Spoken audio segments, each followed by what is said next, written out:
sekali bertemu dengan saya, Vista Viani, dalam acara podcast KIKEP Selamanya. Yang tentunya dalam podcast ini kita akan membahas informasi-informasi seputar dunia penerbangan yang akan menjadi informasi yang menarik dan bermanfaat bagi kita semua. Nah, kali ini sudah ada bersama saya bintang tamu kita yang akan menjadi narasumber dari kantor Otoritas Bandara Wilayah 4, Bapak Martinus Hutasoid. Bapak mungkin bisa diperkenalkan, Bapak di kantor Otoritas Bandara Wilayah 4 sebagai Kepala Seksi dan Kepala Seksi apa? Keamanan dan Keamanan Darurat. Oke, dan Pelayanan Darurat. Nah, kali ini kita akan membahas mengenai pengendalian jalan masuk ke daerah keamanan terbatas di bandara, Pak. Mungkin bisa dijelaskan apa itu daerah keamanan terbatas, Pak? Terima kasih Mbak Vista.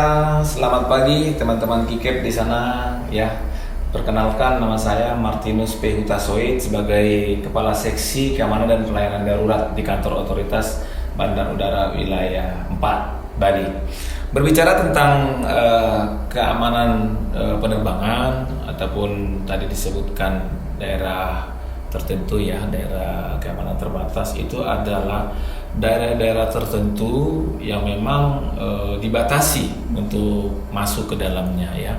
Ada itu daerah-daerah yang keamanan terbatas yang memang daerah itu adalah daerah yang sensitif ya, daerah-daerah sensitif terkait dengan informasi keamanan penerbangan, baik itu di dalam area bandara ataupun di luar bandara udara.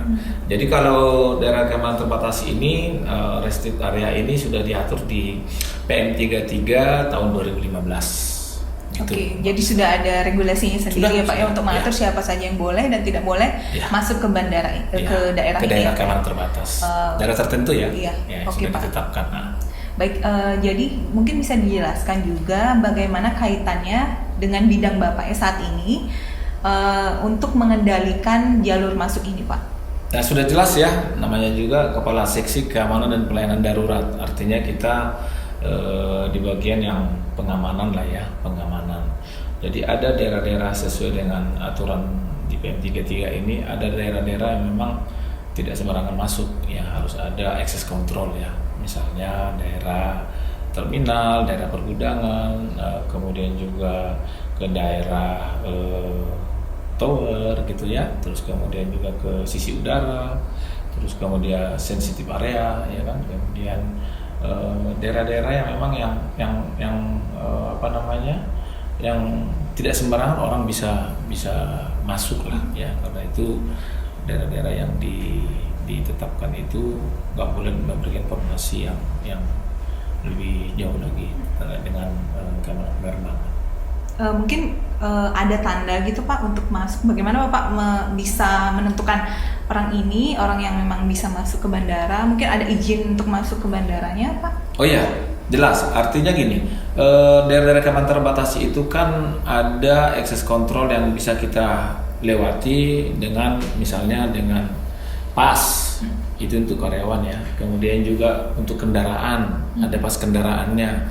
Nah kemudian untuk penumpang itu tiket, sebagai boarding passnya nanti dia bisa lewat masuk ke daerah tersebut. Nah itu dia beberapa. Berarti yang memang boleh masuk itu orang-orang yang memiliki akses seperti punya tanda izin pas. Karyawan, terus kemudian petugas-petugas misalnya di sisi udara. Ya, kemudian kalau di tempat kita ini kan PKPPK misalnya, terus kemudian abseknya, terus kemudian karyawan ground handling, ya, terus kemudian juga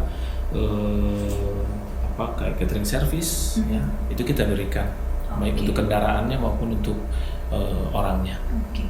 Semisal nih Pak, misalnya saya sebagai orang umum misalnya, saya minta kepada Bapak atau memohon kepada kantor Otoritas Bandara Wilayah 4 bagian perizinan pas layanan seperti itu.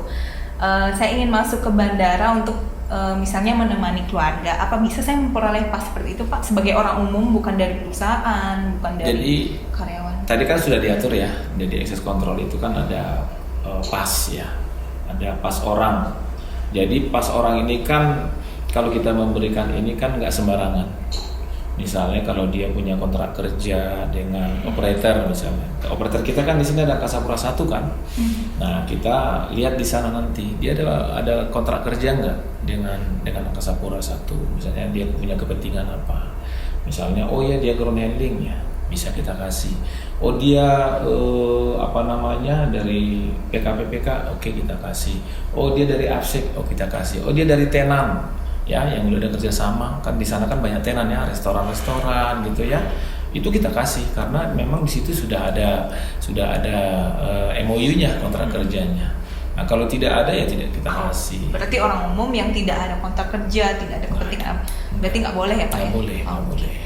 Bagaimana dengan pas visitor Pak? Saya dengar ada juga pas visitor, mungkin kalau misalnya ada kunjungan seperti kunjungan terkait dengan penelitian atau magang atau apa, itu gimana Pak? Ya itu memang di aturan kita kan dikasih ya. Nah misalnya dia ada kegiatan misalnya dari dunia pendidikan, misalnya ada studi banding, itu kita kasih visitornya. Terus kemudian kalau dia ada site visit misalnya, akan ada misalnya penerbangan, akan ada kegiatan-kegiatan side event yang seperti kemarin G20 atau KTT ASEAN itu kita kasih gitu. Jadi ada itu pun terbatas. Itu kan harus ada penanggung jawabnya. Jadi kalau dia memiliki visitor harus ada penanggung jawabnya, itu ya misalnya saya punya pas nih, saya mendampingi dia gitu, saya penanggung jawabnya gitu. Misalnya dari salah satu ground handling misalnya mendampingi bisa gitu. Dari tenan misalnya ada mau audit misalnya, audit keuangan misalnya, kita kasih gitu. Berarti kalau seandainya ada pemohon pas visitor untuk masuk ke bandaranya akan ada pendampingan dari kantor otoritas bandara gitu? Enggak, pemohon aja. Oh, pemohon. Misalnya dia dari ground handling misalnya, dia akan ada survei ke lapangan misalnya. Ya kita lihat dia kebutuhannya apa kan gitu. Nah nanti si GH itulah yang bertanggung jawab atas si kartu visitor yang akan kita keluarkan ataupun orang yang akan kita berikan pas visitor tersebut. Dan terbatas hanya 1 hari. Berarti cuma 1 hari aja. Nanti kalau misalnya kepentingannya ada 2 hari atau 3 hari itu harus kasih kemingguan. Oh kemingguan. Oh ada. Kita kasih ada pas mingguan ya kan. Terus kalau dia kan pas visitor ini kan nggak boleh keluar dalam waktu yang bersamaan. Nah, ada jeda dulu seminggu ya, baru. Ya. Berarti ada regulasinya. Ada PMTK. Terus untuk pengecekan misalnya Pak, orang ini bisa nggak kita berikan pas atau tidak untuk masuk ke bandara? Itu ada pengecekan tersendiri nggak Pak? Kita di dalam proses untuk menerbitkan pas ini kan kita sudah berikan kepada admin masing-masing ya. Itu proses administrasinya. Nanti kemudian ada lagi nanti background check. Ya kita lakukan background check itu untuk mengecek KTP-nya.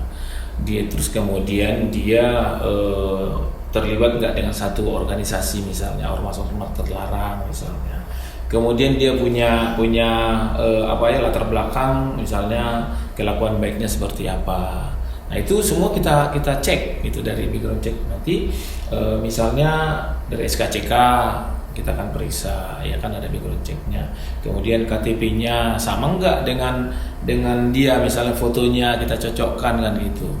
Nah, terus kemudian data-data informasi dari misalnya dari kepolisian, ya dari BIN, ya kan. Terus dari Densus misalnya, itu menjadi masukan kita untuk bisa memberikan itu. Kemudian untuk dia menguasai daerah-daerah tertentu, karena dia kan nanti akan kita kasih area. Nah kita harus berikan dia semacam short course awareness, pemahaman gitu terkait dengan bandara yang dia akan masuki. Daerah-daerah misalnya dia daerah, saya hanya di terminal, berarti kita berikan daerah terminal gitu kan. Terus kemudian saya mau di sisi udara mana. Jadi dia jangan sampai melewati area-area yang sudah kita kasih gitu. Jadi dia harus paham betul kan gitu. Berarti harus ada cek dan dicek di lokasi, di lapangan ya Pak ya. Di kantor kita. Oh, di kantor kita. Kalau di lapangan sendiri misalnya orang ini hanya bisa masuk ke area ini area A misalnya, area B gitu. Siapa yang akan mengecek itu Pak? Kan ada APSEC kita di sana. Berarti dicek. APSEC-nya operator ada di sana. Dia akan melihat nanti kan, misalnya dia masuk ke daerah B misalnya A. Ternyata dia pasnya B misal, kalau dia A misalnya, kan akan dicek, oh kamu nggak boleh di sini gitu, kamu udah melanggar kan gitu. Nanti absek-absek yang di sana lah, makanya tadi kan ada pemahaman kan dia berikan supaya si pemilik pas ini dia tahu di daerah mana dia bisa bergerak kan gitu. Berarti kalau saya masuk ke sini berarti saya nggak boleh kan gitu. Iya. Siapa Pak? Mungkin saya juga pengen tahu nih Pak, kalau seandainya untuk pengecekan Pak, pengecekan apa memang pas itu masih berlaku atau tidak bagi orang yang memiliki pas itu ada pengecekan nggak dari kantor otoritas, mungkin dari Bapak, dari inspektur mungkin?